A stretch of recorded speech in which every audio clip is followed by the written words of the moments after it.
And I'm going to walk you through Zoom, and with our focus being on for Dayton Women in the Word's virtual study. This is the screen that you will see if you are if you have logged in, given the information that Lauren has provided for you. If you are a Dayton Women in the Word hosted group, you'll see a scheduled meeting over here, a couple scheduled meetings. If you're not, it might be helpful to schedule your own. So the way to schedule your own would be to click on Schedule. From here, you can give it a name. You'll click the date and the time that it would start, and a duration. Now this duration is not a hard fast. After that 1 hour, it would turn off. What this duration is just an idea.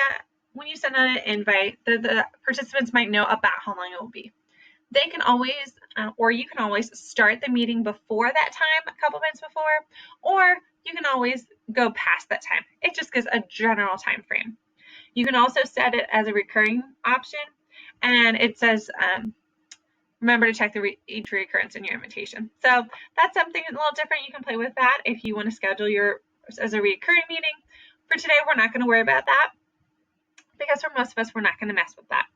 I will point out for those of you who are scheduling meetings, one beneficial thing to click on is join before host, enable join before host. What this will allow a participant to do is if they have the link, say it's 2 minutes before, they can always click on it and it would start the meeting, or a couple minutes before. 2 minutes was just a hypothetical 2 minutes. Why this might be helpful is if you were running behind and the group could go ahead and kind of log on, catch up, and things like that from the week, even if you're running behind. So that can be super beneficial, especially if you have littles, or you're just having a bad day. And enable waiting room. Waiting room is a feature that Zoom has that when someone logs on who is not the host, they are placed in a waiting room and it will notify the host and say, so-and-so is in the waiting room, and they have to click admit. This is a security feature, so if you're concerned about people popping in, you can always enable the waiting room. And if you don't recognize the name, you can just not let them in. Again, there's also the password option up here if you're concerned about safety as well. So the other thing down here for advanced options is automatically record meetings. If you choose to do this, please make sure all participants in your group are okay with it being recorded. The reason why you might want to record something is if you know someone's going to be missing, or if you want to have a record so you can go back and hear the conversation yourself, then this would be helpful. So that's how you kind of would schedule a meeting. Again, if you want to check it out, especially the recurring meeting, feel free to do so. And if you have any questions, feel free to let us know. So I'm going to go ahead and start this meeting because of time, just to kind of show you what different things will look like. So you will notice I have already started this on my phone. So I am going to go ahead and join with computer audio, and I'm going to go ahead and close the camera so you're not seeing two of me. That could be kind of confusing.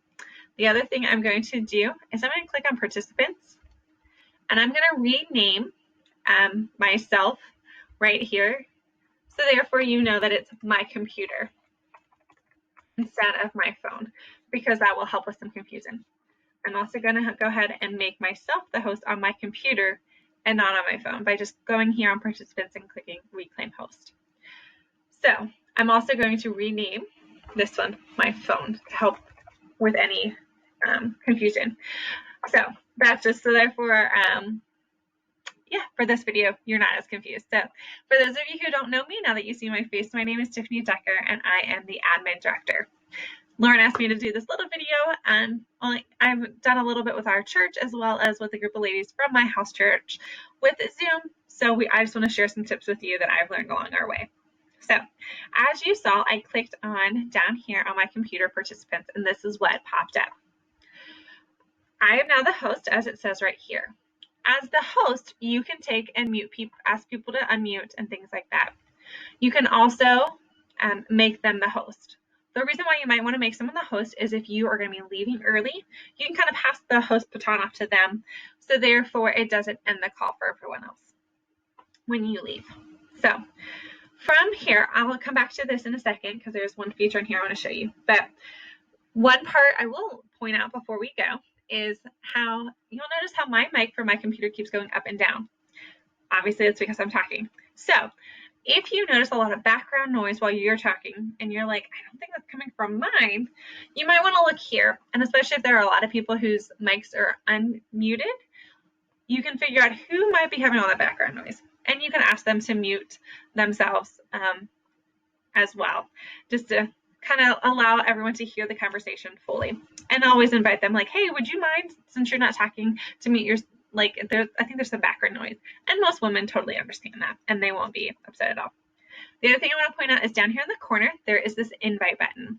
So say, for example, someone contacts you and they're like, I can't get on. Like, you can always invite them via your contacts, your email, or just even copy the invite link. And then say they contacted you via email, you can send it to them that way, or send them through Messenger or things like that. But that's how you could copy a link to help them get on. And especially the first week or two, that might be super helpful. That might happen often.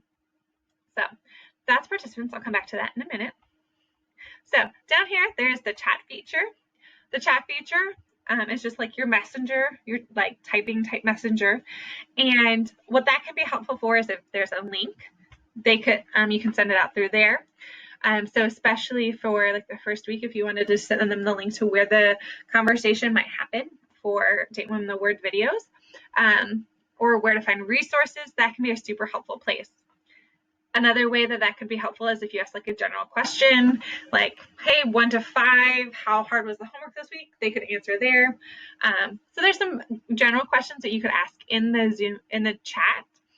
Or someone had a private message for you, like they were embarrassed to ask a question or things like that. They could send it to you privately, because you can click and then you can send it to like an individual person instead of everybody. Like I mentioned, some weeks you might need to send them like a link for the video or show you how to get to something. The way that you could do that is by sharing your screen. So say, for example, I wanted to show them the website for Date Women the Word. I'll click on share screen, then I'll click on my option. And so I could click then share. So this is what is, and I could go to dateandwomentheword.com. And then from there, you can easily walk them through and they can see your screen. So as you see my screen, that's what they would see. You can show them, oh, go to resources and walk them through. We don't have the links up yet, or else I would show you, but you can take and share your screen and show them that. When you're done sharing your screen, all you would need to do is go up here and click stop share. And then it brings you back to Zoom in the regular format. Also down at the bottom is record, and that you can just record the video. When you click on record, it gives two options: record to this computer on a desktop or a laptop, or record to the cloud. If you choose to record to the cloud, or if you record on a mobile device, it'll automatically send it to the cloud, I believe. We will get the email saying, hey, this video is ready to be shared, and then we can forward that to you. So that is how, for Date Women the Word hosted groups, if you're using one of our accounts and you click record to the cloud, it will be sent to us, we'll forward it to you, and you can forward to whoever needs to. Breakout rooms is how we will be doing Tuesdays at 8 p.m. They're groups. I will be splitting people up into breakout rooms, and breakout rooms will already be preset, but it's just an option, especially if you're doing a church hosted group and you have a lot of people, and so you decide to split into two groups. You can manually go in ahead of time and separate them and make sure the right people are with the right discussion group leader. But that would, if you have more questions about that, I would love to just have a conversation with you separately. But that's breakout rooms, and that is how we will be doing Tuesdays at 8, those groups. Down here on your computer is also reactions, and there is the hand clap and the thumbs up. So if I click on one of those, it just puts it up in the corner, and that'll go away in just a couple seconds. Same thing with the thumbs up. If you're on a tablet or a phone, there's a button that says more with 3 dots, and that is where you would find those two. On your tablet or phone, underneath that more with the 3 dots, there's also the raise hand feature. So if I was a participant and I chose to raise my hand, this is what it would look like on a desktop as the host. So as the host, I'm notified down here that so-and-so has raised their hand. If I click on it, I can lower the hand here in participants, or I could just click this lower hand right here. Now, why might this be helpful? Well, if you have a large group, or if you have even a moderate sized group, and you have a lot of talkative, but then there's those quieter people, you can show them this feature ahead of time or just tell them about it. And so then if they feel like they are unable to get a word in edgewise, they can utilize that. And then you as the host, you're the only one who sees that raised hand. The thumbs up and the clap, everybody sees, but the raised hand, only the host sees. And so therefore then you as the host can then make sure you ask them about, like, hey, Phone, because I'm going to use the name on the screen. Phone, did you have any thoughts about this question? Or, hey, Phone, do you have any insights? And you can specifically ask them and give them the platform, so they're not trying to get a word in edgewise when you have a couple people having a conversation. And sometimes that just happens, even like a regular everyday conversation. So if you were on a computer, it would be right here under the three dots. If you're a regular participant, you would just click on the three dots and it would show you raise hand. But because I'm the host on this computer, sorry about that, my internet connection is not stable. Hopefully that goes away. So there are also a couple other features.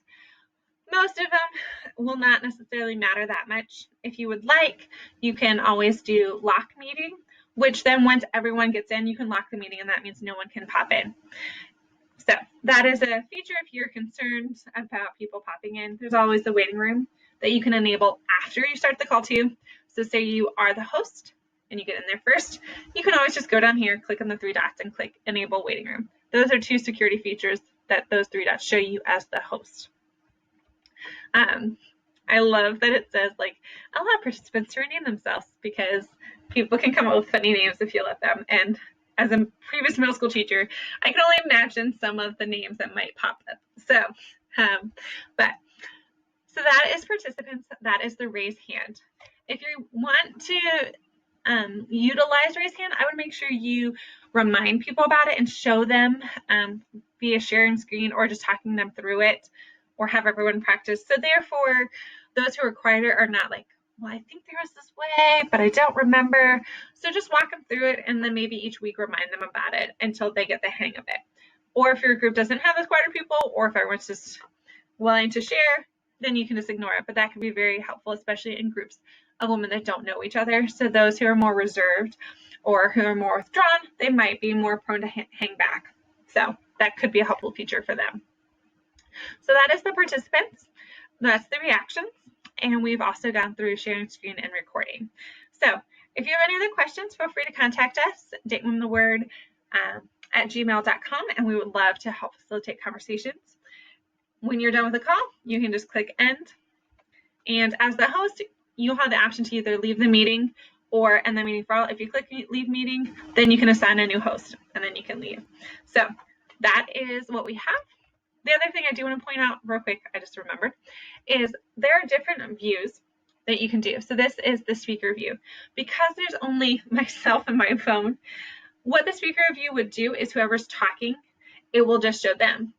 But there's also the gallery view. So then it would have like other people on across the top, and or the speaker view. I'm sorry, I got them mixed up. This is the speaker view, so to speak. So the gallery view options up there. The speaker view, whoever is the person talking, then they would come in this big area and everyone else would be up at top. The gallery view would then give you everyone. And so, like, I forget how many you can have, like a max of, I don't know, maybe 16 different little boxes or 25 little boxes. And that way then you can see everyone at one time. That's just a matter of personal preference. If you're on a tablet or on a phone, if you swipe, it will show you different options.